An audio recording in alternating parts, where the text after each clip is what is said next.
WIPPA, WIPPA, WIPPA. Fantastic. All of us are going to grow together and reach to the amazing heights, like Sir said, in 2030.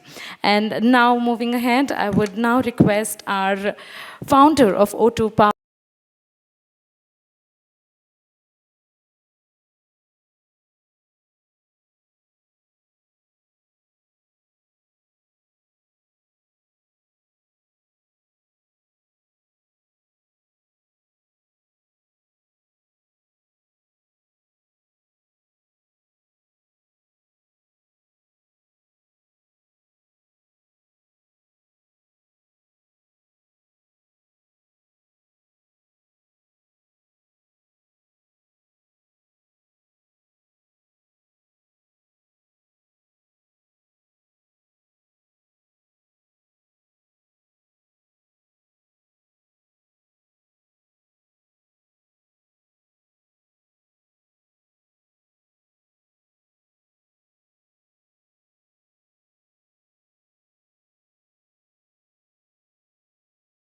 And now, moving ahead, I would now request our founder of O2 Power, Mr. Parag Sharma, to please felicitate and thank our chief guest on their presence for this beautiful event. So can we have the bouquets on the dais? We'd like to felicitate our chief guest.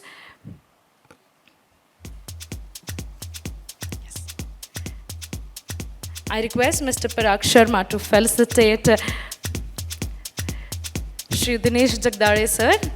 So thank you so much for your such a valuable time in your busy schedule with us right here.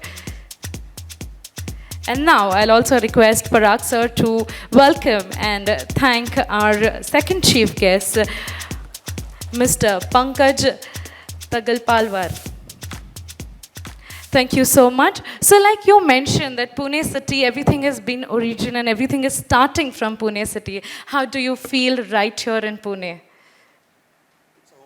It's a hometown for you. Oh, lovely. I would like to ask this question to the audience. So many of you are not from Pune. So have you explored Pune today, tomorrow, or yesterday? Have you done that?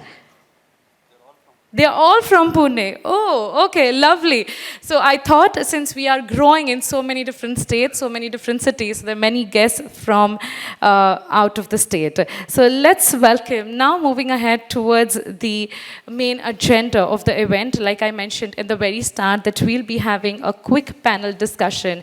But before that, of course, we'd like to take a quick introductory session by the founder and the president of WIPPA, the founder of O2 Powers and the president of WIPPA. But let me introduce them in a very short script. We all know him. It is fine? But let's do that. Everybody knows you, but let's do that. Let's keep it for the database, and it will be my honor to welcome you on the podium. Well, the founder and the CEO of O2 Power, a renewable energy platform. Parag sir is the MBA from IIT Delhi, LLB from Delhi University, and electrical engineering from AMU. Under his leadership, O2 Power has become one of the fastest growing renewable companies in India, having backed projects including large-scale solar, wind, and hybrid projects across the utility and C&I segments. Can we all put our hands together for Mr. Pankaj Sharma? I'm so sorry, Mr. Parag Sharma. Good evening, everyone. Thanks, Jinal, and good to see your enthusiasm. I welcome JS Wind. It's so good to have someone from our industry really cheerleading or really leading the sector. And since he has joined, we see a lot of good changes in the sector. And thanks ADG Medart for being here. So let me assure you, sir, we will be meeting you much more frequently. And I can promise you we are going to do more than 2.5, 3 gigawatt of wind capacity over the next 2-3 years in Maharashtra. Let me start with some numbers because we are celebrating Global Wind Day and we should know the importance of wind in our day-to-day life. So this year has been very critical for us because as a wind industry globally, we are going to cross 1,000 gigawatt hours of wind install capacity. So last year in 2022, we closed it with 940 gigawatt. We expect another 115 gigawatt to be added globally. So definitely somewhere in the middle of 2023, we will be crossing 1000 gigawatt of installed capacity. And why it is so important for us? Because 10% of the global installed capacity in power sector is of wind. 6.6% of the energy generated worldwide is of wind. And this is just a beginning because we took almost 33 years to reach to 1000 gigawatt of installed capacity. What is the projection from GWAC is that it is going to take just 7 years to reach to another 1000 gigawatt of capacity addition. So by 2030, we will be almost 2 trillion watts. So we will be almost 2000 gigawatt by 2030. So that's the kind of growth globally is expected in wind. We are going to add 115 gigawatt this year, which will keep growing at the rate of 12% CAGR as per the different reports. And same is the thing that we are noticing in India. So we have 42 gigawatt of installed capacity in India, which is almost 10% of 416 gigawatt of total installed capacity. Wind contributes to 4.5% of the energy produced in India. Having said, wind was having some challenges, which we will discuss, and things are really improving. And very similar numbers are in Maharashtra. 5 gigawatt of installed capacity, and again 10% of the total installed capacity of Maharashtra. So very similar trend, 5% of the energy generated in Maharashtra is contributed by wind. Having said, we see two trends. So if we talk about Maharashtra, we are seeing a lot of bad years in the past. So hardly negligible capacity being added in the last 3 years in Maharashtra. But if you go down into details, we have 3 CTU substations in Maharashtra. We have Vashi, which is Kalam substation. We have Sholapur. We have Parli. There is a 2.6 gigawatt of connectivity from wind developers which has been blocked here. Maximum being in Kalam substation. 2 gigawatt has been blocked. And we all know that we have to commission it before June 2025. Because after that we know there is going to be a hit on the transmission charges. And that is the reason why I was telling ADG MEDA that we are going to be frequently visiting MEDA. We have to commission this 2.6 gigawatt by June 2025. This year, commissioning might be low. It might be only 200, 300 megawatt as per our estimate. But next financial year, it will be a significant capacity addition. So a lot of help is required at MEDA's end to clear our project clearance licenses, to do multiple other things for which we depend on MEDA. So we have 2 specific requests from MEDA. One is if more IT enablement can happen to clear this so-called project clearances. We understand already a lot of strength building exercise is happening at the MEDA's end, but this is going to be very, very critical if we have to do 2.5, 3 gigawatt in the next 2 to 3 years. Our second request to MEDA was, look, there are a lot of IPPs in wind who are from Pune. But if we talk to them in private, they say they are not keen to develop projects in Maharashtra. The simple reason is there is a serious law and order problem and there may be a perception in Maharashtra. And that is where we again need help both from the central and the state government. We seriously request if Deputy CM can chair a meeting where the collector and the SPs from these 3 or 4 districts where most of this wind is about to come are present along with the industry, and we can communicate that this distrust of ROWs and law and order problems can be really sorted out. Otherwise, Maharashtra, despite being the 4th largest in India in terms of state having wind potential, it's almost 88 gigawatt of wind potential, and we are sitting at 5 gigawatt, will really not grow in the wind sector. If we don't really bridge this kind of gap between the industry and the target that the central government has. Similarly, coming to the center, so these are the two things that we require from Maharashtra. And we are not going down to what we require from the energy department. We will submit a detailed letter. As there is no representation from the energy department, we will separately deal with those issues and talk to the concerned officials. Coming to the central government level, so again a similar kind of story. We were doing very badly in the last 3-4 years. In fact, last year has been reasonably okay. We did 2. And let me remind one more thing before I finish Maharashtra. There was a year, 2013-14, when Maharashtra added 1 gigawatt of wind. So it is not that what I am telling has never been done. So we can definitely add 1 gigawatt plus in Maharashtra. So coming back to the center, so last year has been good. We did 2.3 gigawatt, which is 4th largest in terms of annual capacity addition, which is the highest in terms of annual capacity addition in the last 4-5 years. This year we see significant jump. We are expecting 5 gigawatt plus of installations. Obviously, this has not been done overnight. Lot has been done by MNRE, lot has been done at the industry level. Now the key issue is implementing the 4 policies. When I say the 4 policies, I say the first and the foremost is the implementation of the bidding plan. It's an excellent move by MNRE. They are saying that 10 gigawatt of bids will happen in this financial year. The first EOI of that bid has already been announced. So we are seriously again requesting MNRE that this needs to be implemented. This will really help taking wind from currently whatever 2.3 gigawatt last year, 5 gigawatt this year to a reasonable level. In fact, just to remind all of you, when we say we are 42 gigawatt and the world is at 1000 gigawatt, we are at 4.2% of the world installed capacity. Now, these ratios are reducing year on year. Last year, we just did 2.3 gigawatt while the world did 78 gigawatt. This was hardly 3%. Even a country like Brazil is doing more than us now. So we have done very badly, but we need to come back to the level of maintaining at least 5% of the capacity addition worldwide, which means 5 gigawatt minimum installations every year.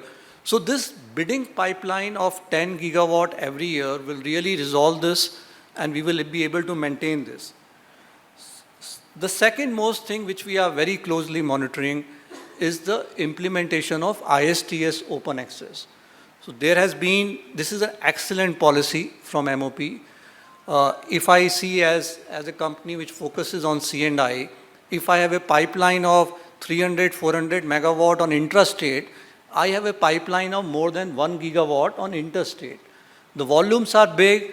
Most of the industries are locked in the geographies where there is no wind or solar, and all the heavy steel industry, cement industry is more on the west side or on the east side of India, while the renewable is on the other side. And interstate is very important, but everybody has apprehensions. There is no single transaction which has been completed. So we all are very closely monitoring this whole ISTS, and if it really gets implemented well, I can tell you this will be 50% contributor to the overall addition. We all have been by now dependent on utility. If this gets done, we will really build it. So the third thing is LPS. So first of all, let me thank MNRE and MOP. If the LPS scheme would not have been there, I would not have been standing on this dais here. Situation was really bad. LPS really improved the things, but then we as an industry is seeing missing links. We see in Andhra and Telangana, they are asking us not to upload our invoices in Prapti portal. We are seeing similar problems. Some problems are also in Maharashtra. We haven't been paid after December. So this whole drive, which was so positive for the industry, should not lose the shine. I can understand it is more of an MOP issue, but as MNRE representative is here, I again urge this whole trend of whatever rectification we did on the back of LPS should continue. And the last one, offshore wind, very well said by JS Wind. It's a very decent development, 37 gigawatt of offshore wind, strategy paper is out, Model 3, which means seabed-based based bidding, two versions of the document is already out. Hopefully, the last version will be soon out. And we see worldwide trend also, industry is moving towards offshore wind. In fact, in Europe, the bid tariff of offshore wind is cheaper than onshore wind, cheaper than solar. So it's a matter of time. If we really invest in offshore wind, it can be a big sector for India. So these are my minimal points, will not take much time. I'm handing over to Mahesh to move on to the panel discussion. Thank you.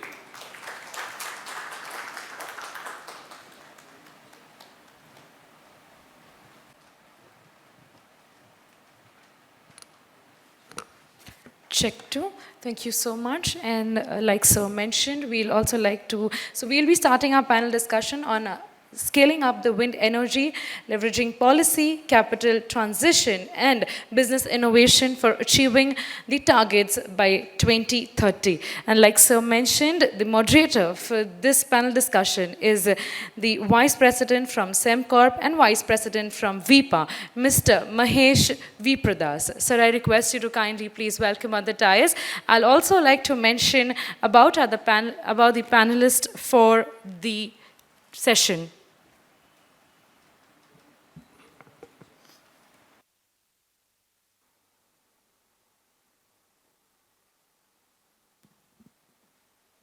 Check two, check one. Okay, so since the stage is getting ready, let me welcome our panelists on the dais. Thank you so much for joining again, Chief Guest, Shri Dinesh Jagdale Sir, Shri Pankaj Tagal Paliwar Sir. Like I mentioned, our moderator, Mr. Mahesh Vipradas, the Vice President of SEMCorp and Vice President of WIPPA. I'd also like to welcome the CEO from Spring, Mr. Gaurav Sood, and Vice President from Continuum, Mr. Gautam Chopra. I request all of you to kindly please welcome on the dais. Very good evening to all of you. I would. Is it okay now? To hear me at the back? Yeah. So I would first welcome all the panelists. Shri Dinesh Jagdale ji, Joint Secretary from MNRE. Mr. Pankaj Tagal Paliwar, Additional Director General MEDA, Mr. Gaurav Sood, CEO from SPANG, and Mr. Gautam Chopra, Vice President on Continuum. So now we have discussed, I think, a lot about wind power, especially and focusing on Maharashtra. So let me take a slightly broader perspective and look at the national scenario and developments happening in the national scenario. So what I would do is I would have one broad question which would be for all the panelists to give their views on in 2 or 3 minutes, and then I will deep dive or few questions, 1 or 2 questions to each of you. So what I would like to see was, and I think some of this has been covered in either presentation by the Joint Secretary or by Parag, but we have a target of 5.5 gigawatt in this year, which is equal to which was achieved in the past, which I think we did 5.4 gigawatts previously. So we are doing 5.5 this year. So what issues do you foresee on execution front to achieve this 5.5 gigawatt? And the second part is we have a 500 gigawatt overall RE target. So in next 7 years, what are the issues or policies or execution problems that we need to address on a macro scale, and then we would deep dive into that. So what I would start or request Mr. Dinesh Jagdale to start with this. Thank you, Mahesh. Actually, my job is to resolve the issues, so I don't anticipate that the problems should come.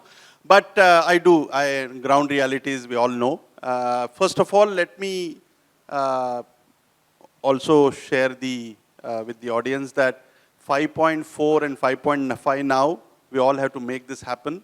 It's a challenge that we all have accepted. The trajectories that we are monitoring gives us the confidence that it will happen. Three things are already in place. The bids were out, the manufacturers are there, the developers are there. Most of these projects are financially closed. So all the elements of the basic elements required to conceive a project or get it commissioned are all there. The PSAs are signed, the PPAs have been done, so everything is there. I think most of the projects, land has also been finalized and acquired. The challenges which I think we should need to minutely observe is, one is the long-term open access, the operationalizing the connectivity that has been assured at the specific time. So we at the Ministry of New and Renewable Energy are monitoring on a monthly basis. So if at all, if there is a concern, we should highlight it well in advance so that the stakeholders who are actually doing this, the work at the ground are ensured that they push a little extra to happen. Second, I do realize that there are things which are on ground have slightly become more stringent in terms of the codes, regulations, and standards that need to be really ensured before the projects are commissioned. So my appeal to all the developers and manufacturers to see that whatever is the regulatory requirement by any agency in this chain of commissioning that is involved, please do share the requisite certificates, type approvals, details that are required for them to issue and get a satisfactory note about the overall project that we are all building. There has been instances when projects have been up and standstill in spite the turbines were erected for almost a year or more. So please ensure that we all collectively do that. Whereas the ministry and with the intervention of the Honorable Minister, we keep on giving certain cushions so that the date goes. But then let us understand that this is grid. It is in the safety of the entire country that we need to ensure that the regulatory aspects are well managed. So we need to ensure that we manage it very minutely. On the other aspect, I do realize law and order has been, or this particular situation is not an easy situation. There has been instances which I am very sorry to hear about, some of the instances that have happened very recently. I have just discussed with the authorities of the association that we should raise this issue, give a detailed report so that we intervene.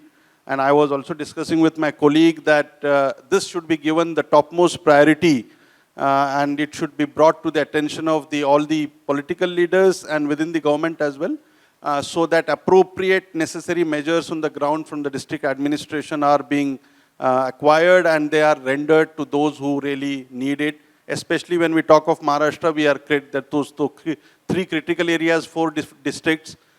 We will see that, and I will also personally follow up with MEDA on this issue so that the support is given, and not restricting it to Maharashtra. We'll also take up this situation with other states also. So these 3 things I feel, but more or less, and I see that smile on all the developers, 5.5 gigawatt is achievable. Thank you. Right. Thank you. May I now request Mr. Pankaj Tagalpalewar to give his views. Yeah. MEDA is really facilitating wind power development in Maharashtra, as all of us know. And Jagdai sir has rightly mentioned some of the critical areas and pathways in this area. And we are really trying to facilitate in this. And whatever problems are there, we are in continuous dialogue with the stakeholders, and we are trying to raise these issues to appropriate authorities. As sir has mentioned, there are critical ROW problems, law and order problems in certain areas which are identified, and which is really, it feels very bad to know it. So we are really trying to develop a mechanism on district administration level and government level so that all these problems are resolved accordingly. Also, we have developed single window portal, and that portal is working now. there are some teething problems with the portal, and we are in continuous process of improving the portal so that it facilitates all stakeholders and improves its quality. So we are also trying by bringing this green hydrogen policy in Maharashtra so that it facilitates the RE development. There is tremendous potential for RE development in green hydrogen. So we are continuously trying and evolving in this sector. Thank you. Thank you. May I now request Gautam Chopra to... Thank you. I would divide this into 2 or 3 kind of sections. The first is policy. So we have seen under the JS that a lot of things have happened in the past years on the central level. But I guess still there is some kind of a dichotomy between center and state. While the center thinks of renewable energy as a national resource, we do see at the states that they are the states which are obviously endowed with wind and solar. They still are looking at it as more as a state resource and not maybe bringing in certain hindrances so that it's not taken out. So we have seen a lot of places where interstate have not been allowed or they are not allowed till date, which are the states which have very rich, resources. I'm not talking about Maharashtra, but yes, that is there. So that basic alignment of policy of that target of 500 gigawatts has to drill down to the states also, because that is where the work will happen. And my suggestion was more also on the HR side, that like we have a forum of regulators, I would say that these 7 states which are there, which have maybe the renewable energy kind of, they are endowed with that, they should have a forum of project development or whatever of these 7 states, where the nodal agencies of these 7 states are also headed by maybe people deputed from MNRE or people having adequate experience in renewable energy, and they drive. They report, they have a dual reporting, one to the state, obviously, and the other to this forum at the center, so that all the policies and all of, the center are, one is, they are aligned properly at the state level. They happen immediately, like Sir said, GNA has happened, but only very few states have actually taken the initiative of implementing them in full kind of aspect. So if that kind of a thing is done and it is driven from the state as well as the center in a very aligned way, I guess, this target, we can maybe overachieve it also. So that was just my one humble suggestion. On the project implementation side, as Sir rightly said, that, the main issues are the ROW issues and the land. So there, the nodal agency maybe should take the lead in also, assisting us when we have a problem. Because currently what is happening is that if there is a problem, it is our problem, nobody else's problem. So I would request that the nodal agency, and they also interact with the district administration, with the revenue department for land, and the other also, as Sir rightly said, that there are only 4 districts here where this can be done. So basically the political and the other things, they are also managed, and in some way the nodal agency is also in touch and ensuring that if we have an issue, then that is sorted out. So that I would request like more help from the state nodal agencies. And on the third end, we're talking about the regulatory part. There again, there is, I would say, between the state and the center, the CRC has, comes out with whatever guidelines and all, but SCRCs are very slow to implement, or in many cases, their implementation is totally different. And I think as states, this is not got to do with MEDA or anything, but the states have to also realize that maybe the monopolies of the DISCOMs has to be, that is maybe a thing of the past. So we have seen that even in SERCs, they are totally, you would say that we believe that they should be impartial, unbiased, but there is undue influence in terms of, the DISCOMs, because the officiating members are from the DISCOMs. So whenever we have an issue at the SERC level, I know it has been, deliberated and there have been guidelines laid down, but still, at the regulatory level, that is happening. So if, that alignment can also happen with the SERCs and CRC, that will also really help in, reaching this target. And Thanks. Gaurav, please. Thank you. I think in order to achieve the targets of 5.5 gigawatts around, we have to see how the market is today, or where the demand is primarily driven. Today, the demand is primarily driven through SECI and other implementation agency auctions, which are primarily ISTS oriented, as we all know. There are only few states, I would say, namely Gujarat and maybe one odd another state which would have run its own wind auction today. Otherwise, all the auctions are today at ISTS level, and there the challenge has been that most of the substations which were ready, quite a few capacity was available in Gujarat, and we know the challenge with Gujarat, which is not allowing the evacuation of power outside the state. Other than that, quite a few of the ISTS substations are still in construction stage, be it Karnataka, be it Tamil Nadu, be it few other states. I think we all want to be optimistic, but we will see, I think, a pretty good year next year once some of this evacuation capacity is up and running, and these all these projects can be commissioned.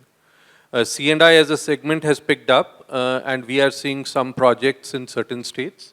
There again, we all know what happened in Gujarat recently. The policy is about to be getting over till the new policy is issued. And then other states also, these challenges keep on coming. Pretty much what Gautam said, the alignment of the central and state policies are not that effective, which we need to bring in place. There is a lot of push by MNRE, MOP, where I think the industry recently showed all the sort of charges which are being implemented by different states and how they need to be brought down to make it effective. So I think that's the first thing. Second, of course, the wind industry has undergone a big change in the execution model. Earlier, OEMs used to be doing quite a bit of turnkey jobs. And today, the OEM model has completely shifted, mainly focusing on supplies, leaving one odd player. So the IPPs, for IPPs, it's really a learning curve right now. They are developing their sites, they are building up their teams. So even that takes time. There is a crunch of resources. HR aspect, again, I mean to say, it is one of the booming sectors right now in the country. And the overhead costs are going out of the roof. So, getting the right people, being, all the constraints in the supply chain, be it cranes, be it equipment providers, etc. Lot of OEMs are today mainly supplying to, or let's say quite a few of them are focusing on exports. So again, the choice is limited today for selling in India. So quite a few of these issues need to be addressed. So policy, of course, execution model is the second one. Third, again, we talked about there are certain states, like MP has come with some charges called Harit charge. We are hearing Gujarat may also come with some charge. So somewhere this also has been taken up, and the Honorable Minister has said that they will represent to states, but this again is an issue. How do we, allow, or let's say, an easy installation and easy utilization of resources in different states? So I think these are some of the key areas which one addressed over a period of time will help us to grow the sector. Quite a few of these, I mean to say, as industry, we are grateful to MNRE, MOP for pushing across all these in the right direction. But we all know it takes time. The last one, there is a strong bidding trajectory in place. But once the bid happens to when the PSA gets signed to when the PPA gets signed, these things are getting ironed out. But still, there is quite a bit of, let's say, time which gets taken in doing this. And many times we have to push our plans in terms of implementation. So that's again, the MNRE has announced the uniform tariff, etc. So all these are the initiatives in the right direction. We have to be patient. They take some time to get implemented, but we are, as an industry, very optimistic that from next year onwards, we will be able to shore up the numbers in line with the targets. The industry will do their best for this year as well. Thank you. Thank you. Thank you. I think one of the common issue, at least from the developer side, was how to take basically states on board and support development of wind power. Apart from our promises of investments coming to the sector, maybe we could look at hydro and coal, where there is some kind of a sharing with the states. So with that note, maybe I will come back to Mr. Jagdale. We have the trajectory for bids. Recently, 2.5 gigawatt bid also has come up. And as Gaurav has